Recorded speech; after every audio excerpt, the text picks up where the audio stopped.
नमस्कार दोस्तों, स्वागत है आपका अपने YouTube चैनल में। ग्रामीण आजीविका मिशन में दोस्तों 1736 वैकेंसी निकली हैं। उसके लिए दोस्तों हमने काफी सारे वीडियो बना करके आपको दिए थे, जिसमें हमने आपको यह भी बताया था कि आप ऑनलाइन फॉर्म कैसे कंप्लीट कर सकते हैं। मोबाइल से ही दोस्तों हमने आपको भरना फॉर्म सिखाया था कि आप स्टेप बाय स्टेप फॉर्म को कैसे कंप्लीट कर सकते हैं। लेकिन यहां पर दोस्तों काफी सारे दोस्तों के अलग अलग तरह के कमेंट्स आए हुए हैं। काफी सारे दोस्तों का कमेंट्स ये है कि सर यहां पर जो एक्सपीरियंस लेटर 2 साल का मांगा जा रहा है, ये किस सेक्टर का होना चाहिए। इस टॉपिक पे तो दोस्तों हम बात करेंगे ही करेंगे।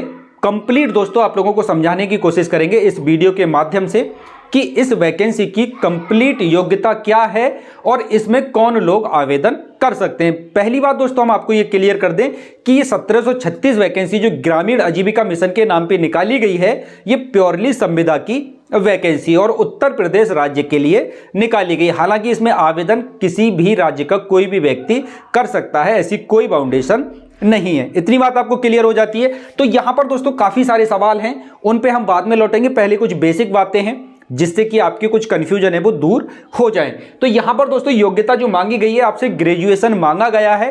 काफी सारे दोस्त ये कह रहे हैं कि सर CCC कंप्यूटर डिप्लोमा वगैरह भी मेरे पास है, तो क्या मैं इसमें लगा सकता हूं? आप बिल्कुल लगा सकते हैं। अगर हम बात करें दोस्तों की जो कंप्लीट क्वालिफिकेशन है वो सिर्फ ग्रेजुएशन ही मांगी गई है, उसके साथ 2 साल का एक्सपीरियंस मांगा गया। अभी वहां पर यह क्लियर नहीं किया गया है कि आपका किस किस सेक्टर का एक्सपीरियंस मांगा जाएगा, लेकिन उसमें यह कहा गया है कि मतलब लीडरशिप, जहां पे आप सुपरवाइजर या फिर किसी अच्छी पोस्ट पे रहे हों, ऐसा एक्सपीरियंस अगर आप लगाते हैं तो ज्यादा बढ़िया होगा। उस टॉपिक पे जब हम आएंगे तो उस पे बात करेंगे। पहले टोटल चीजों को समझ लेते हैं। ग्रेजुएशन दोस्तों आप किसी भी ब्रांच में हो सकते हैं, बीए हो सकते हैं, बीएससी हो सकते हैं, बीकॉम, बीबीए, बीसीए हो सकते हैं, है ना। तब दोस्तों आप इस फॉर्म के लिए आसानी से आवेदन दे सकते हैं। भाई हम बात करें कि उम्र सीमा क्या रखी गई, तो इसमें दोस्तों तरह तरह के पद निकाले गए हैं। राज्य स्तर पे काफी सारे पद हैं, जनपद स्तर पे काफी सारे पद हैं, और वहीं ब्लॉक स्तर पे टोटल पदों की जो संख्या है वो 1385 है। ठीक है ना।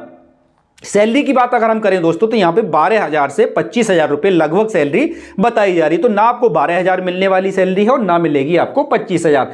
12,000 और 25,000 के बीच में जो सैलरी होगी वो आपको दी जाएगी। अब सैलरी का नहीं समझ में आ रहा है कि इन्होंने ये 12 से 25,000 के बीच में क्यों करा है। एक सैलरी फिक्स कर देते कि आपको 20,000, 22,000 या 25,000 सैलरी मिलेगी, तो दोस्तों थोड़ा सा कंफ्यूजन दूर हो जाता है। लेकिन अब क्या कह सकते हैं, ठीक है ना। तो टोटल वैकेंसी दोस्तों इसमें कितनी है, 1385। अगर हम उत्तर प्रदेश में देखें कि हमारे यहाँ ब्लॉक कितने हैं, चूंकि ये वैकेंसी ब्लॉक लेवल पे है और इस पद का नाम है दोस्तों क्लस्टर कोऑर्डिनेटर, ठीक है ना। तो कुल ब्लॉक दोस्तों हमारे यहाँ 825 है और कुल वैकेंसी निकाली गई है 1385, अर्थात एक ब्लॉक के लिए 2 वैकेंसी से कम है दोस्तों, ठीक है ना। अब कहने का मतलब यहां यह है कि कुछ ब्लॉक बड़े होते हैं और कुछ ब्लॉक छोटे होते हैं। तो जहां ब्लॉक छोटा होता है वहां पे 1 वैकेंसी रहने वाली है। जो ब्लॉक बड़े होंगे, अर्थात जिन ब्लॉकों में ज्यादा गांव जुड़े होते हैं, वो ब्लॉक बड़े होते हैं, उनके लिए 2 वैकेंसी रखी गई है, ठीक है ना। इस तरीके से टोटल वैकेंसी हो जाती है 1385। तो यहां हमें यह तो क्लियर हो जाती है बात कि सर हर ब्लॉक में 1 वैकेंसी तो हमें देखने को मिलेगी, ठीक है ना। आप जिस भी ब्लॉक से बिलोंग करते हैं, आप उसी ब्लॉक के लिए आवेदन दे सकते हैं और उसी में सिलेक्शन ले सकते हैं,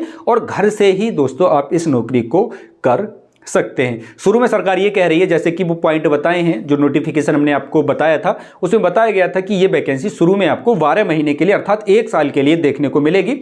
उसके बाद जब आपका काम ठीक ठाक देखती है सरकार तो उसको 1 साल के लिए और एक्सटेंड कर देगी। इतनी बात आपको समझ में आ जाती है। और आ जाते हैं दोस्तों प्रश्नों पे। कुछ दोस्तों के अलग अलग टाइप के प्रश्न हैं। यहां पर दोस्तों एक बात और कही गई है नोटिफिकेशन, अगर आप ध्यान से पढ़ेंगे, कि गांव में एक समूह चलाया जाता है जो कि ग्रामीण आजीविका मिशन का ही एक हिस्सा है, SHG, है ना, सेल्फ हेल्प ग्रुप हम इसको कहते हैं। इसमें सिर्फ महिलाओं को ही जोड़ा जाता है, ठीक है ना। महिलाएं एक समूह बना लेती है, जिसे माइक्रो फाइनेंस समूह के नाम से भी जाना जाता है ना, और गरीबी समूह के नाम से भी जाना जाता है। तो अलग अलग जगह पे दोस्तों इस समूह को अलग अलग नाम से जाना जाता है, लेकिन वास्तव में ये समूह जो है सेल्फ हेल्प ग्रुप अर्थात स्वयं सहायता समूह ही है ना। उत्तर प्रदेश सरकार या पूरे भारत में इस ग्रुप को चलाया जाता है। तो अगर कोई महिला ग्रेजुएट है और इस समूह से जुड़ी हुई है और 2 साल से ज्यादा समय हो गया है उसको SHG समूह से जुड़े हुए, तो दोस्तों उसको एक्सपीरियंस लेटर की कोई जरूरत नहीं है, वो आसानी से फॉर्म डाल सकती है। अब देखिए, जब हमने आपको बताया था कि फॉर्म कैसे कंप्लीट करना है, तो वो वीडियो आपने देखा होगा। अगर नहीं देखा है तो इसी चैनल पे दोस्तों पड़ा हुआ है पूरा वीडियो। हमने एक एक स्टेप बाय स्टेप आपको बताया है कि आपको फॉर्म कैसे कंप्लीट करना है।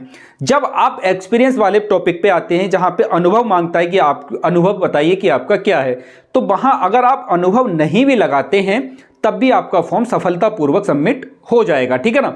अब दिक्कत यहां पे क्या आएगी, अगर आप अपना अनुभव नहीं लगाते हैं 2 साल का जैसा कि मांगा गया है, तो वहां दिक्कत एक आएगी आपको। वो दिक्कत इस तरह की आएगी कि आपने अनुभव अपना नहीं लगाया और फॉर्म को कंप्लीट कर दिया। अब दोस्तों आपने बिना एक्सपीरियंस के जो फॉर्म भरा है, तो ऐसी कंडीशन में दोस्तों आपका फॉर्म रिजेक्ट तब कर दिया जाएगा जब उनको 1385 लड़के वो मिल जाते हैं जिनके पास 2 साल का अनुभव है, ठीक है ना।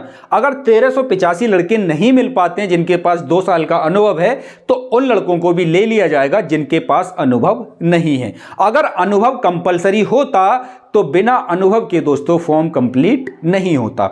बात समझ में आ गई।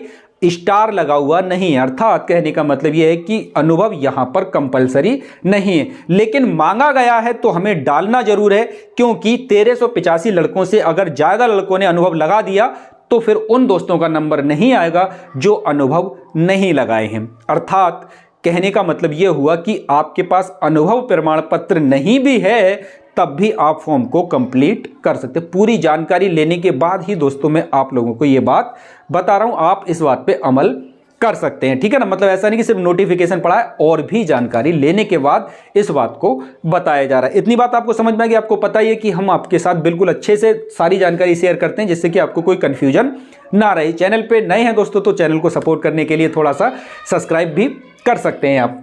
तो इतनी बात आपको समझ में आ गई कि अनुभव की यहां पर क्या रोल है।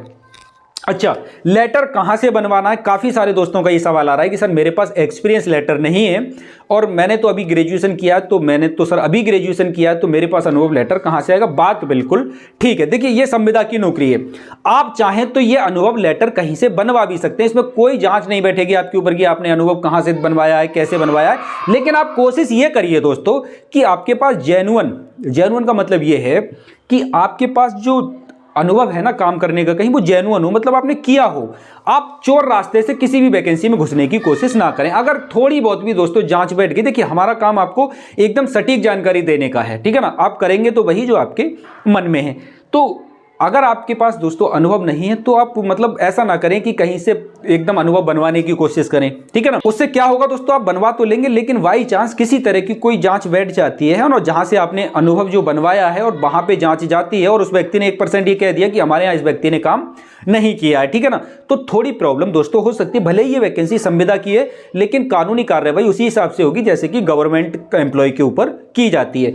तो मेरी सलाह दोस्तों आपसे ये है कि आपके पास अगर जेन्युइन अनुभव कहीं का है तब दोस्तों आप इस फॉर्म के लिए डालिए। ऐसा हो सकता है कि आपने किसी संस्था के लिए 1.5 साल काम किया हो और वहां पे कह के 2 साल का अनुभव प्रमाण पत्र बनवा ले, तो ये एक वैलिड रीजन है, ठीक है ना। कहीं आपने 1 साल काम किया और 2 साल का आप वहां से बनवा लेते हैं तो इसमें दोस्तों कोई इश्यू नहीं है। लेकिन ऐसा ना हो कि आपने बिल्कुल भी कहीं काम नहीं किया है और 2 साल का किसी संस्था से किसी को पैसे दे करके अनुभव बनवा लिया, तब दोस्तों आपको दिक्कत हो सकती है। मेरी सलाह यह है कि आप ऐसा ना करें, बाकी दोस्तों आपकी अपनी मर्जी है, ठीक है ना।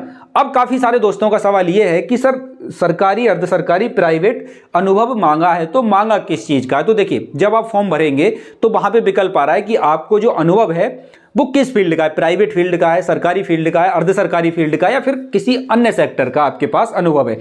तो ये कोई इशू नहीं है, आपके पास अनुभव प्राइवेट सेक्टर का भी हो सकता है, सरकारी सेक्टर का भी हो सकता है। सरकारी सेक्टर में भी लोग संविदा पे काम करते हैं, है ना। अर्ध सरकारी सेक्टर में भी लोग संविदा पे काम करते हैं, अर्थात संविदा की नौकरी जो करते हैं उन लोगों का भी दोस्तों यहां पर अनुभव काम कर जाएगा, है ना।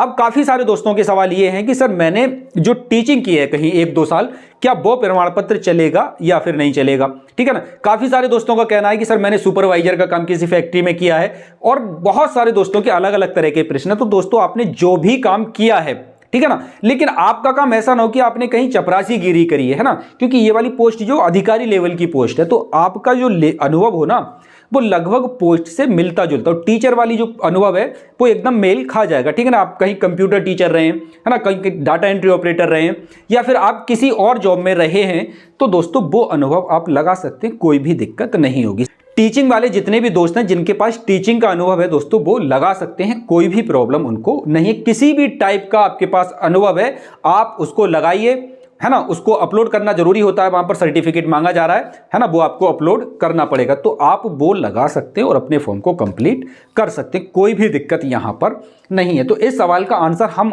आशा करते हैं कि आपको अच्छे से मिल गया होगा, ठीक है ना। चांस दोस्तों आप लोगों के पास बहुत सारे आएंगे, है ना। तो आप जबरदस्ती किसी चीज में घुसने की कोशिश ना करें, जो लोग योग्य हैं उनको नौकरी लेने का मौका लेने दें, ठीक है ना। अच्छा, अब और सवाल है दोस्तों कुछ, परीक्षा साक्षात्कार कब हो सकता है। तो यहां पर देखिए, जब आप नोटिफिकेशन पढ़ेंगे तो बताया गया है, परीक्षा की तिथि तो कोई नहीं बताई गई कि परीक्षा कब तक होगी, लेकिन ऐसा बताया गया है कि 40% कम से कम आपको परीक्षा में क्वालिफाइंग मार्क्स जरूरी है लाने, है ना। तो इसका मतलब यह हुआ कि सर परीक्षा तो होगी, ठीक है ना, लेकिन परीक्षा होगी कब। तो दोस्तों अभी तो आचार संहिता चल रही है, परीक्षा होने का अभी कोई चांस नहीं, अर्थात मार्च और फरवरी में तो परीक्षा नहीं होगी। तो मान के चलिए दोस्तों 10 मार्च के बाद जब इलेक्शन कंप्लीट हो जाएगा और मुख्यमंत्री नए बन जाएंगे, तो मान के चलिए दोस्तों हो सकता है आपकी परीक्षा मार्च में कंडक्ट करा ली जाए, क्योंकि ये जो संविदा की वैकेंसी होती है इनकी प्रक्रिया थोड़ी सी फास्ट चलती है, क्योंकि ये नौकरी थोड़े समय के लिए दी जाती है, ठीक है ना। तो मार्च में दोस्तों आपकी परीक्षा प्रस्तावित हो सकती है, ठीक है ना। परीक्षा के बाद एक छोटा सा इंटरव्यू होगा, इंटरव्यू में ही आपके डॉक्यूमेंट्स देखे जाएंगे, जो अनुभव प्रमाण पत्र वगैरह आपने लगाया है, क्या काम किया, कहां काम किया, ये सारी चीजें आपसे पूछी जाएंगी, ठीक है ना। तो परीक्षा और साक्षात्कार, साक्षात्कार बहुत छोटे लेवल का होगा, अर्थात मतलब आपसे कुछ बेसिक चीजें पूछी जाएंगी। तो ठीक है, आप इसके लिए तैयार रहेंगे, परीक्षा और साक्षात्कार। ज्यादा से ज्यादा गया तो अप्रैल और मार्च तक दोस्तों ये प्रक्रिया कंप्लीट हो जाएगी, ठीक है ना। किस ब्लॉक में कितनी भर्ती है, तो हमने अभी आपको यहां पर बताया था कि 1385 तो टोटल वैकेंसी है और 825 हमारे यहां ब्लॉक है। तो एक ब्लॉक में 2 तो नहीं है, लेकिन किसी किसी ब्लॉक में 2 वैकेंसी, ज्यादातर ब्लॉकों में 2 वैकेंसी है, ठीक है ना। कुछ ब्लॉक में 1 वैकेंसी, जो छोटे ब्लॉक हैं। इतनी बात आपको समझ में आ गई। आशा करते हैं दोस्तों ज्यादातर प्रश्न हमने आपके कवर कर लिए होंगे। अब काफी सारे दोस्तों का सवाल ये हो सकता है कि सर महिलाओं के लिए ये है या नहीं, तो महिलाएं भी डाल सकते हैं, विकलांग भी डाल सकते हैं, स्वतंत्रता सेनानी भी डाल सकते हैं, ठीक है ना, एक्स सर्विसमैन भी डाल सकते हैं, प्रदेश के बाहर का कोई व्यक्ति डाल सकता है, ठीक है ना। ऐसा नहीं कि सिर्फ उत्तर प्रदेश के व्यक्ति ही डाल सकते हैं और पुरुष ही डाल सकते हैं, पुरुष, महिला, विकलांग, है ना, ये सब लोग दोस्तों इस फॉर्म को अच्छे से कंप्लीट करा सकते हैं। ऑनलाइन फॉर्म है, 25 फरवरी तक आप अपना फॉर्म कंप्लीट कराइए, ठीक है ना। उसके बाद दोस्तों आपका फॉर्म कंप्लीट नहीं होगा और 0 रुपए फीस है, आपसे कोई भी फीस नहीं ली जाएगी फॉर्म ऑनलाइन कराने की। जो भी डाउट आपका दोस्तों बनता है जो हम इस वीडियो में कवर नहीं कर पाए, तो आप हमें कमेंट में लिख के बता देना। अगर जरूरी हुआ तो हम उस पर एक वीडियो बना देंगे, ज्यादा इंपॉर्टेंट प्रश्न हुआ आपका तो, वरना हम कमेंट में आप लोगों को आंसर दे देंगे। आशा करते हैं दोस्तों ये वीडियो आपको पसंद आया होगा। अगर पसंद आया है तो दोस्तों में भी शेयर करिए, जिससे कि उन लोगों को भी इस जानकारी का पता चल सके। हम ऐसी जानकारी दोस्तों अपने चैनल पे लेकर के आते रहते हैं, ताकि आप लोगों को अच्छी अच्छी जानकारी हमारे माध्यम से मिलती रहे। अगर दोस्तों आप चैनल को सपोर्ट करना चाहते हैं तो सब्सक्राइब करके आप हमारे साथ जुड़ भी सकते हैं। तो मिलेंगे दोस्तों आप लोगों से नेक्स्ट वीडियो में। वीडियो देखने के लिए बहुत बहुत आभार।